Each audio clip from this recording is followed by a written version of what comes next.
Business, profession and employment, इन तीनों में डिफरेंस क्या है?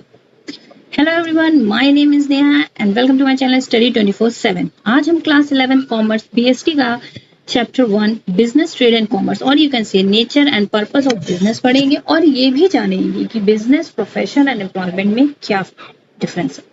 तो चलिए स्टार्ट करते हैं। बिजनेस क्या होता है? बिजनेस क्या होता है ये पढ़ने से पहले हम कुछ दो ऐसे इंपॉर्टेंट पॉइंट्स को देख लेते हैं जिनसे पूरी तरह से हमें समझ में आ जाएगा कि बिजनेस क्या है।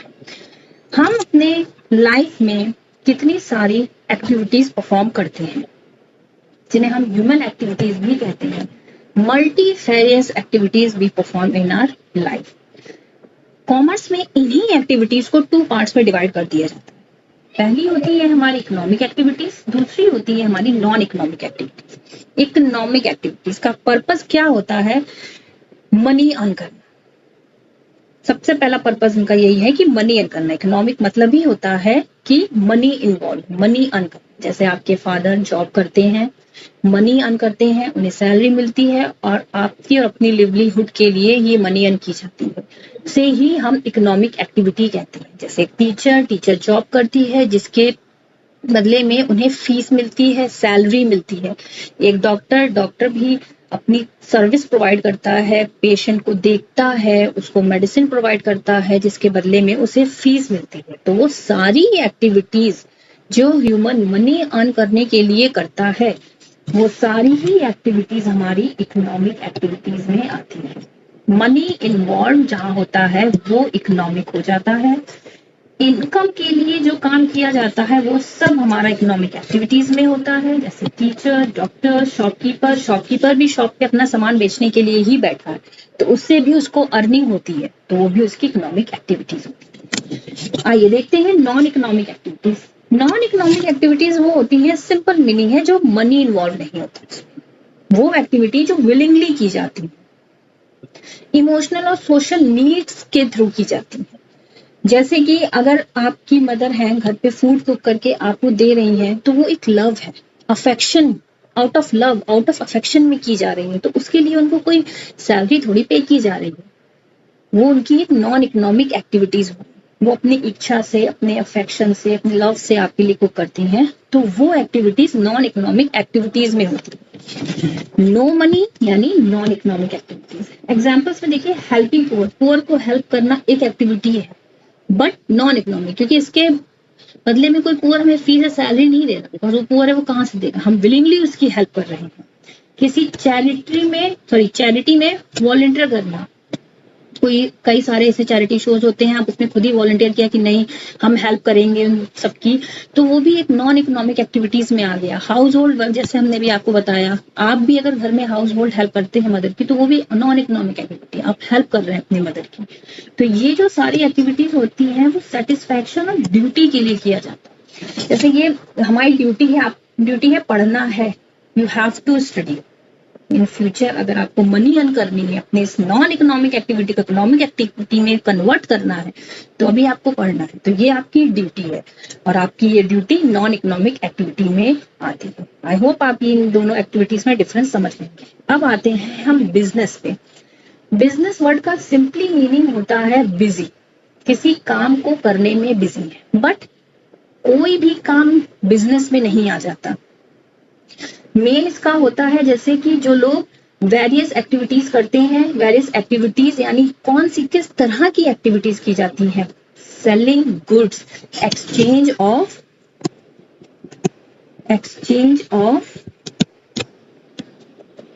Goods and services.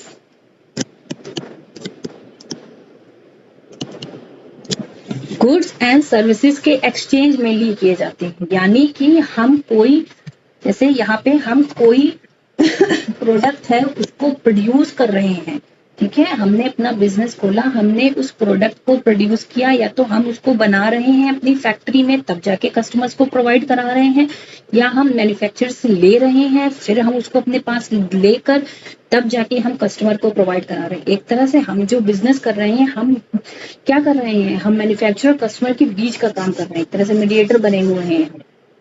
तो ये हमारा बिजनेस के अंतर्गत आता है।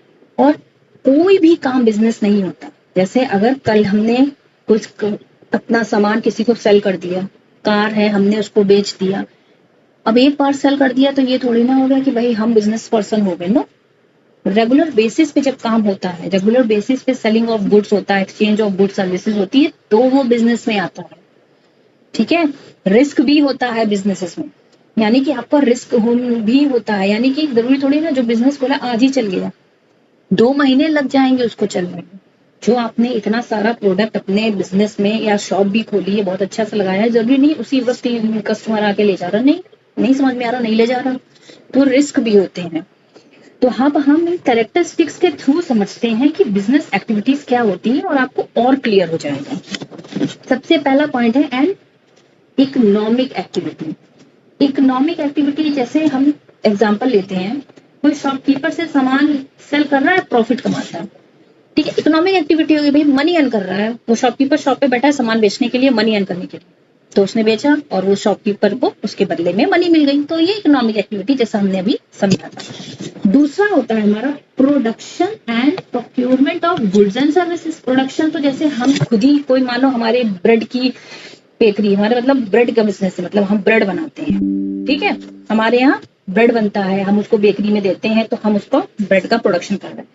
प्रोक्योरमेंट क्या हो गया, हमने ब्रेड का प्रोडक्शन किया, से किसी ने ब्रेड ली और उसने अपनी बेकरी पे जाके उससे सैंडविचेस बनाए, और वो सैंडविचेस जाके कस्टमर को बेच दिए, तो वो हमारा प्रोक्योरमेंट में आ गया। जैसे एग्जांपल देखो, बेकरी ब्रेड बनाती है, फिर बेकरी जो ब्रेड बना रही है वो प्रोडक्शन में आ गया, लेकिन रिटेलर गुड्स खरीद कर बेच रहा है। रिटेलर खुद तो गुड्स बनाने नहीं बैठेगा, हमारे आसपास कितने सारे परचून्स की दुकान होती है, कितने सारे किराने की दुकान होती है, वो सब खुद ही तो नहीं बनाने बैठ जाते, होलसेलर से सारा सामान लेकर आते तब आप तक पहुंचाते हैं, तो वो प्रोक्योरमेंट हो जाते हैं, यानी किसी का बनाया हुआ सामान लाकर अपने पास रख के तब वो बेचते हैं।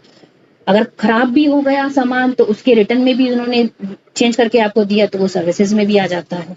ठीक है, तो ये वो तीसरा पॉइंट है सेल और exchange of goods and services. जैसे मोबाइल शॉप फोन सेल करता है, मोबाइल शॉप पे आप जाते हैं, आजकल तो सब ऑनलाइन खरीदे, बट फिर भी मोबाइल्स हैं जो कुछ शॉप्स पे मिलते हैं, उन्हें अपने सेल किया, exchange of goods and services, ठीक है, बेच दिया। अब मान लीजिए खराब हुआ, कुछ गड़बड़ हुई, इतनी वारंटी पे है, गारंटी पे, तो वो उसके लिए आपको सर्विसेज भी प्रोवाइड करेगा, वो ठीक करके देगा कि हाँ विद इन अ ईयर अगर खराब होता है तो हम आपको फ्री सर्विसेज प्रोवाइड कर देंगे।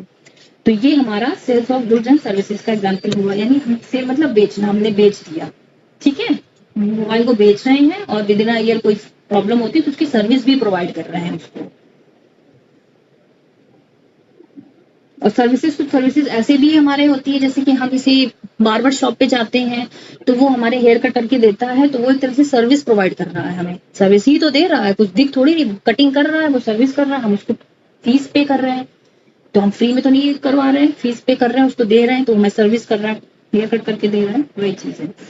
Dealing in goods and services on a regular basis, वही बात है ना कि बिजनेस में रेगुलर बेसिस पे डीलिंग होना इंपॉर्टेंट है, तभी वो बिजनेस की कैटेगरी में आता है। जैसे डेली मिल सकता है, डेली हमारे घर में मिल सकता है, कोई छुट्टी नहीं होती, Monday to Sunday, every month every year milk आता है।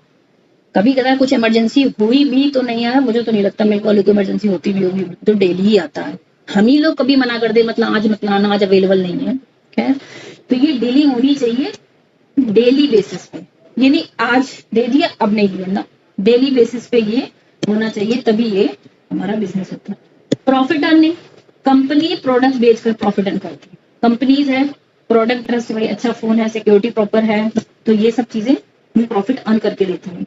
अनसर्टेनिटी ऑफ रिटर्न, अब अनसर्टेनिटी ऑफ रिटर्न क्या होता है कि हमें इन रिटर्न क्या मिलने वाला हमें नहीं पता। जैसे कि हमने एग्जांपल, शॉप पर कभी ज्यादा सेल तो कभी कम, यानी कि हमने अपना सारा सेटअप करके शॉप पे रख दिया है, जितना हमें सारा सामान रखना था हमने सारा सेटअप कर दिया, बट हमें ये पता ही नहीं है ना कि कस्टमर आए या नहीं आएंगे।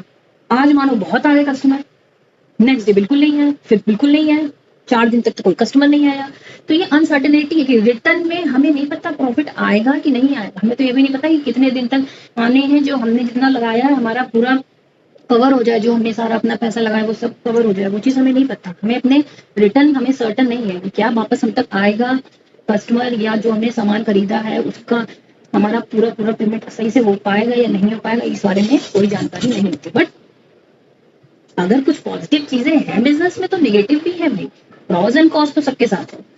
एलिमेंट ऑफ रिस्क, अब देखिए एलिमेंट ऑफ रिस्क भी है भाई, गुड्स अगर डैमेज हो या लॉस हो सकता है। भाई शॉप है, टूट गई, खराब हो गया, कुछ इलेक्ट्रिसिटी शॉर्ट सर्किट हो गया तो खराब तो हो ही जाएगा गुड्स, तो रिस्क तो लेना ही है। अब ऐसा तो नहीं है कि हाँ खराब हो गया अब हम नहीं कर रहे, हमें शॉप चलानी ही नहीं है क्योंकि हमारा सारा खराब हो गया, ऐसा तो एटीट्यूड रख नहीं सकते। बिजनेस किया है, दो चीजों के तुम्हारे में हमें कॉन्स लेके ही चल रहे हैं कि अनसर्टेनिटी ऑफ रिटर्न है और एलिमेंट ऑफ रिस्क तो होना ही होना है। तो ये चीजें माइंड में रखनी है बिजनेस करते वक्त। तो ये है कैरेक्टरिस्टिक्स ऑफ बिजनेस एक्टिविटी। अब आते हैं हम हमारे बिजनेस, प्रोफेशन एंड एम्प्लॉयमेंट। जैसा कि हमने कहा कि इन तीनों में डिफरेंस। बिजनेस को तो हमने समझ लिया कि वो एक इकोनॉमिक एक्टिविटी है, प्रोड्यूसिंग और बाइंग सेलिंग गुड्स और सर्विसेज, प्रॉफिट अर्न करना होता है, रेगुलर बेसिस पे प्रॉफिट अर्न करना होता है। मेन और प्राइमरी ऑब्जेक्टिव होता है अर्न प्रॉफिट और कस्टमर की नीड्स को सेटिस्फाई करना, यानी हमने अपने पर्सनल यूज के लिए बना ली चीजें और खुद ही यूज करना, तो बिजनेस थोड़ी है, वो बिजनेस। अब है प्रोफेशन। देखो प्रोफेशन भी इकोनॉमिक एक्टिविटी होती है, उसमें सारी include activities requiring special skills and knowledge in occupation, जैसे डॉक्टर हो गया, सीए हो गए, इंजीनियर, इनकी जो स्पेशल स्किल, यानी कि एक इंजीनियर के लिए आपको बीटेक ही चाहिए, कोई और डिग्री है जो आप करके इंजीनियर बन जाओगे, नहीं भाई। Doctor MBBS, NEET UG clear करके, एमबीबीएस क्लियर करके तभी आप डॉक्टर की कैटेगरी में आ पाओ, तभी आप डॉक्टर कहलाओ, तो वो प्रोफेशन में था। सीए, आईसीआई में ही एनरोल होने के बाद सीए बन पाओगे, ये नहीं कि कोई भी डिग्री ले ली सीए, नो, बिल्कुल हो पाओगे। ठीक है, तो ये सीए, डॉक्टर और टीचर्स भी आते हैं कि एक पर्टिकुलर, अभी प्रोफेशन और एम्प्लॉयमेंट में थोड़ा सा एक डिफरेंस है, वो मैं आपको एक्सप्लेन करती हूँ। एम्प्लॉयमेंट पढ़ लेते हैं फिर मैं बताती हूँ। एम्प्लॉयमेंट क्या होता है, जब कुछ लोग किसी कंपनी के अंडर काम करते हैं, रेमुनरेशन मिलता है, रेमुनरेशन मतलब उनको सैलरी मिलती है इन रिटर्न, वेजेस भी मिलते हैं इन रिटर्न। ठीक है, तो वो सब हमारे एम्प्लॉयमेंट होते हैं, यानी उनको, वो एम्प्लॉय होते हैं, उनके ऊपर एम्प्लॉयर होते हैं, उन्हें अपने एम्प्लॉयर के कहे हुए रूल्स को फॉलो करना पड़ता है, उनके दिए गए टारगेट्स को पूरा करना पड़ता है, इसके लिए उन्हें सैलरी पे की जाती है। अब यहाँ क्वेश्चन ये रेज होता है, देखो जैसे कि डॉक्टर भी तो हॉस्पिटल्स में काम करते हैं, तो क्या वो एम्प्लॉयमेंट में आते हैं? बिल्कुल आते हैं। अगर एक डॉक्टर अपना खुद का क्लिनिक ओपन करके बैठता है तो वो प्रोफेशन उसका होता है। बट अगर वही डॉक्टर किसी हॉस्पिटल में जॉब कर रहा है, वहां बैठा है, अगर आप किसी हॉस्पिटल में जाते हो डॉक्टर को दिखाने, तो क्या आप डॉक्टर को डायरेक्ट फीस पे करते हो? नहीं करते भाई, रिसेप्शन पे उसकी फीस पे करते हो। अगर किसी का ऑपरेशन होना होता है तो वो जितना भी होता है वो सारा हम जाके, या तो टीपीए के थ्रू होता है या तो रिसेप्शन में वो मनी पे किए जाती है, तभी जाके डॉक्टर को एक जो भी सैलरी प्रोवाइड है वो दी जाती है। इसी तरह हमारे इंजीनियर्स भी होते हैं, जॉब कर रहे हैं, जिस ऐसे तो प्रोफेशन है, लेकिन अगर किसी कंपनी में जॉब कर रहे हैं, किसी के अंडर रहे हैं, टारगेट फॉलो कर रहे हैं, जो दिए गए हैं काम कर रहे हैं, तो वो भी एम्प्लॉयमेंट में ही आता है। टीचर्स अगर अपनी खुद की एकेडमी खोल रहे हैं, ट्यूशन पढ़ा रहे हैं, तो वो उनका प्रोफेशन हो जाता है। बट प्रोफेशन तो टीचर रहेगा, बट जब वो किसी स्कूल के अंडर काम कर रही हैं तो, या किसी इंस्टीट्यूट में बहुत सारे टीचर्स उसके अंडर भी काम कर रहे हैं, तो वो फिर वो एम्प्लॉयमेंट की कैटेगरी में आता है। ठीक है, इसका मतलब ये नहीं होता कि डॉक्टर और ये सब हमारे प्रोफेशन में नहीं आते, इनकी जो स्किल है, इनकी जो डिग्री है, वो सब हमारे प्रोफेशन में ही आती है। सीए अगर कोई अपनी फॉर्म खोल लेता है तो फिर वो उसका प्रोफेशन है भाई सीए, लेकिन अगर किसी कंपनी के ही अकाउंट्स हैंडल कर रहा है, ऑडिट कर रहा है, तो वो सीए उस कंपनी में प्रॉपर जॉब कर रहा है, जिसके लिए उसे सैलरी पे हो रही है। ठीक है, प्रोफेशन वही है, यानी प्रोफेशन वो नहीं होता, स्किल और नॉलेज होती है उनके ऑक्यूपेशन में। जैसे एम्प्लॉयमेंट है, अगर कोई मजदूर है तो पर्टिकुलर डिग्री की नीड नहीं है उसे, ना किसी स्किल की नीड, एक्सपीरियंस की नीड है।